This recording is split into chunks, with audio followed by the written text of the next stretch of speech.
Texas and California, two giants within the US, both larger in economy and size than many independent countries, both with opposite ideologies, with, exceptions. And I'm sure both states would have just loved if the other was a tad smaller or had split apart.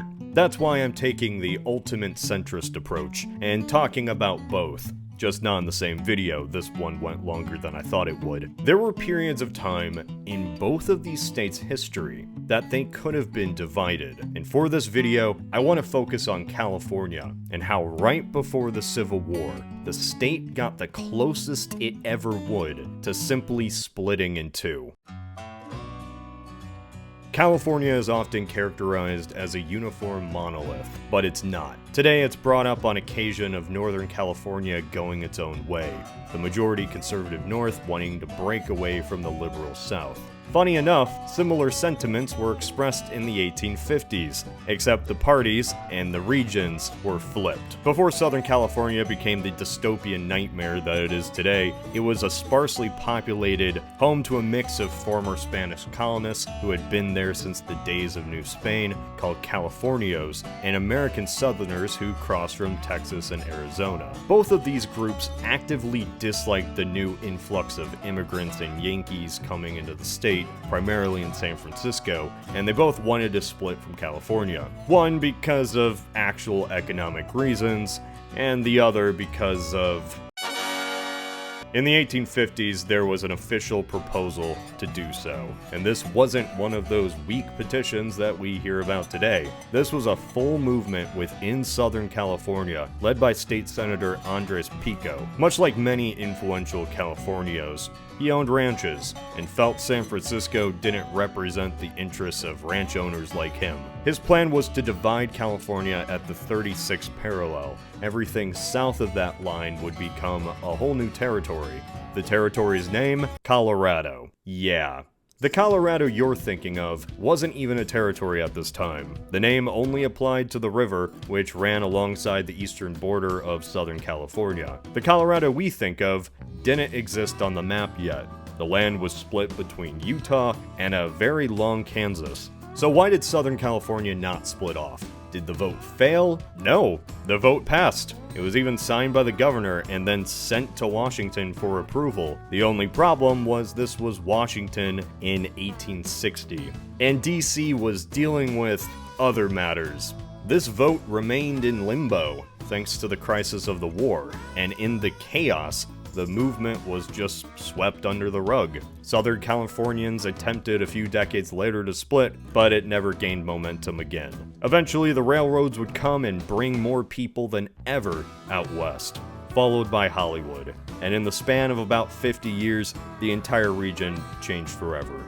What if in an alternate timeline, this vote just occurred a few years prior, even by 1 or 2 years? It actually might have had a shot to go through. In an alternate 1857 or 58, let's say the vote goes through and it's sent to Washington, where both houses of Congress and the presidency were held by Democrats. With this, James Buchanan gives a go-ahead and the pro-slavery Democrat Party lets the votes go through. California is split as the territory of Colorado becomes its own entity. Colorado comes across its first big hurdle thanks to that whole Civil War thing. Remember when I talked about the pro-slavery element? Well, the sympathies were pretty deep. When the Confederates fired on Fort Sumter, the public in LA and much of Southern California flooded the streets, waving the bear flag, and cheered. Yet, due to their small population, Southern California's secessionist tendencies were quickly shut down by federal troops coming from the north. Much like Missouri or Kentucky in our timeline, the public had certain feelings, yet never successfully rebelled. So Southern California's stint into slavery would be tried, but it wouldn't last that long. If the territory attempted to secede from the Union, it would have failed, which isn't a shock. Californian and federal troops coming down to secure Los Angeles But even though it would be occupied, it wouldn't be reabsorbed. California couldn't simply take Colorado back if it wanted to. Colorado was now federal territory. The citizens in Colorado would need to re-vote to join California, which at this time the population wasn't so keen to do so. And California wouldn't want to push the issue to take over another territory, knowing that those people would become citizens again and could vote out those that forced them to rejoin. I think it's more likely both states walk away from each other. So, what comes next for the territory and eventually state of Colorado? Going into the post-war period, Colorado remains as it was. The Californios pretty much have a territory to themselves. It would be a unique little part in the 19th century where Hispanics hold major political power. Granted, it's rich landowning rancheros, yet it'd be a place where old Spanish colonialism would mix with southern faux aristocracy. There is an uneasy alliance between these two groups. Due to historical precedent, I don't imagine this really goes well for the Californios. Before Southerners could fully implement their policies, the railroad that connects east and west is finished, and the Yankees just come on in. Railroads fundamentally changed the West Coast. Up to this point, California was like an island thousands of miles away from shore. Travel took 6 months and communication was by horse. Now with trains, it wasn't simply the gold miners coming out west to get rich. It was regular families and people. Los Angeles remained rural even into the 20th century. However, it always was going to have that nice Mediterranean climate. And coming into the 20th century, filmmakers would want to escape from Thomas Edison. Okay, so here's the problem. Colorado, or Southern California, was always going to have an influx of Northerners. Los Angeles and San Diego is just too prime of real estate. The same people who wanted Colorado to become an independent territory would become outpopulated once the 20th century rolls around. Southern California did not grow because of the policies of the state, it grew because the weather was nice. Colorado soon enough becomes the state. Still sees the same influx of people, movie industry still takes over, and transforms the culture. Colorado could become associated with the same imagery we have in our own timeline when the term SoCal is brought up today. Modern Colorado would have a significant problem with its water supply, had the population followed our own timeline, leading to Colorado being very dependent on Californian support when the frequent droughts begin to occur. Yet other than this, modern Colorado, from a financial standpoint, would not be suffering. Long story short, this is a very wealthy small state, not simply due to its coastal cities, but also the one thing everyone forgets about California. It never stopped being an oil state.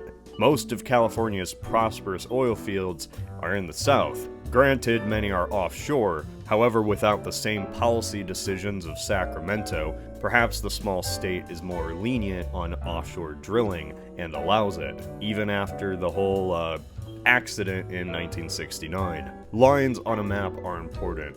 They shift where people live, where tax dollars are collected, and where resources go. And they very much influence the people we vote into office. So, okay, the part you're waiting for, the politics. The political struggle between rural and urban has been constant since democracy began. Jefferson and Hamiltonian economics to this very day. California historically has always dealt with this in one way or another. In the 1850s, it was the rural South versus an urbanized, in comparison, North. Today, that's basically flipped, and the same type of rhetoric from 150 years ago is starting to prop up again. However, in an alternate timeline, the division already exists. California and Colorado may be the same in demographics and political views, yet it's how the line on the map is drawn that influences who gets into power. California historically has always been politically mixed. Even in 2020, Trump won 4 million votes in the state. That's equal to the amount he got in Louisiana, Alabama, Arkansas, and Oklahoma combined. California without the South would become a swing state. This dramatically changes the way presidential elections are held in the US, as on election night, California isn't a guaranteed Democrat victory. Instead, California becomes a key contender for any president's path to the White House. Think of it like Virginia, a former red state, now a swing state. The lines on our maps were determined when the population was a fraction of what it is today. Keep in mind when I'm talking about California in the 1850s, I'm not talking about a population of millions. I'm talking a population of 100,000. Just a few thousand a century ago could have dramatically shifted the political history of the nation, all for reasons that nobody today really ever thinks about. While California's split could have been via a democratic process, there was another split planned at the time as well, but this wasn't going to be decided by the people. Oh no, this was decided by the government as punishment. I did say I planned to talk about a split Texas, but Texas was not ever going to be split willingly. That's for another time. As for now, this is Cody of Alternate History Hub.